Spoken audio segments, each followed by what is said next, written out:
बनारस। बनारस का नाम होठों पर आते ही याद आ जाता है गंगा का घाट, बाबा विश्वनाथ का मंदिर, वहां की तंग गलियां और उन गलियों से होकर गुजरता बेनिया बाग का मोहल्ला, जहां आज भी वही शोरगुल, वही चूड़ियों की खनखनाहट और पान की दुकानों के बीच से झांकता हुआ वह मकान, जिसमें एक विरासत कैद है। विरासत उस सांझी संस्कृति की जिसे उस्ताद बिस्मिल्लाह खां जैसे सरीखे कलाकार ने हर पल संजोया था, कभी अपने रियाज के जरिए तो कभी अपने ठेठ खाटी अंदाज के जरिए। तो चलिए आज चलते हैं हम बनारस के केसरिया रंग में रंगने अपने प्यारे उस्ताद बिस्मिल्लाह खां जी के जीवन यात्रा के कुछ प्यारे से किस्सों के साथ। 21 मार्च 1916 को बिहार के डुमराव नामक गांव में मुस्लिम परिवार में पैगंबर खां और मिट्ठन भाई के यहाँ एक बच्चे की किलकारियां गूंजी। उस बच्चे का जन्म होते ही उसके दादाजी रसूल खां साहब ने प्यार भरी नजरों से उसकी तरफ देखते हुए बोला, बिस्मिल्लाह। उनके दादा के मुख से अल्लाह का शुक्रिया अदा करते हुए यह शब्द निकला और पड़ गया उनका नाम बिस्मिल्लाह। हालांकि उनके बचपन का एक और नाम भी था, कमरुद्दीन, लेकिन आज वे संपूर्ण जगत में उस्ताद बिस्मिल्लाह खां के नाम से ही जाने जाते हैं। कितना सुकून देता है ना इनका नाम बिस्मिल्लाह। खां साहब का विवाह 16 वर्ष की अवस्था में मुग्गन खानम के साथ हुआ।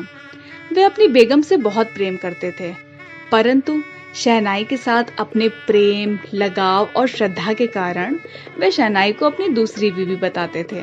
संगीत, सुर और नमाज, इन तीनों के अलावा बिस्मिल्लाह खां की जिंदगी में और कुछ महत्वपूर्ण न था। उस्ताद बिस्मिल्लाह खां के होठों से ज्यादातर वक्त केवल शहनाई के तोड़े ही निकलते थे। वे शब्दों से बेहद कम बातें करते थे। शहनाई के माध्यम से उन्हें संगीत की भाषा समझ आती थी और शहनाई के स्वरों के आरोहों और अवरोहों की मार्फत वे अपनी बात पूरी तरह समझा भी लेते थे। वे संगीत शब्द स्वरों को लयबद्ध किया करते थे। उनके थिरकते हुए हाथ और बमुश्किल संभाले गए उनके दांत। दरअसल उनके जितने भी दांत थे उन्हें डॉक्टरों ने बमुश्किलन एक तार से जबड़े की शक्ल दे दी थी।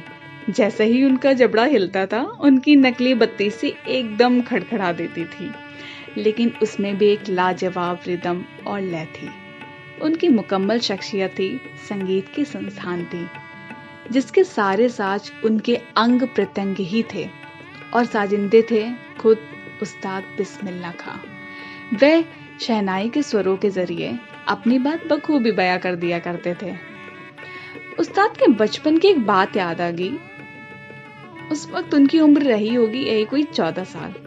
14 साल की उम्र में कमरुद्दीन अपने बड़े भाई शमशुद्दीन के साथ काशी के बालाजी के मंदिर में रियाज करने जाते थे।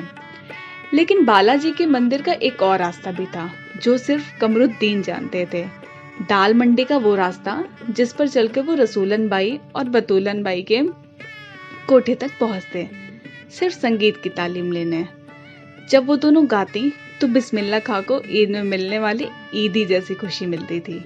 खनकदार आवाज में रसूलन बाई हर रोज नया राग गाती, कभी ठुमरी, कभी टप्पा, कभी दादरा।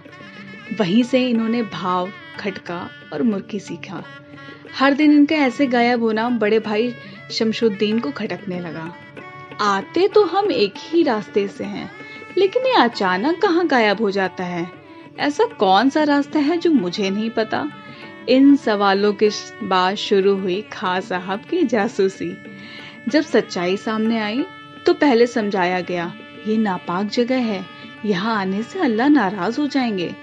लेकिन उन्हें खटके मुर्की की ऐसी लत पड़ गई थी कि 4-5 दिन तक दिल को समझाने के बाद फिर से जा पहुंचे उनकी चौखट पर, जहां खड़े होने भर से उन्हें जन्नत जैसा लगता था। इस बार जब बड़े भाई ने दोबारा पकड़ा तो डांट के साथ फिर से अल्लाह नाराज हो जाएंगे की नसीहत मिली। लेकिन जो जवाब सामने आया उसे भाई शमशुद्दीन काट ना पाए। खुदा क्यों नाराज होने लगा?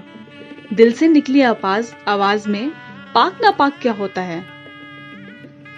ऐसे तो थे हमारे उस्ताद बिस्मिल्लाह खां। उनका एक और वाकया याद आ गया, आप लोगों ने सुना भी होगा, फिर से आप लोगों के सामने सुनाती हूँ। ये उस्ताद को भारत रत्न मिलने के बाद का वाकया है।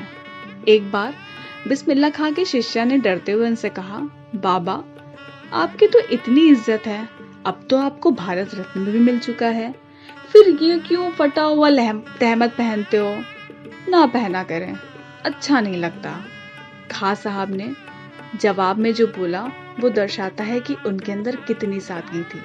वे बोले, धत पगली, ये भारत रत्न हमको शहनैया पे मिला है, लुंगिया पे नहीं। चलो अच्छा, आगे से नहीं पहनेंगे, मगर इतना बताए देते हैं कि मालिक से यही दुआ है, फटा सुर ना बख्शे। लुंगिया का क्या है, आज फटी है तो कल सी जाएगी।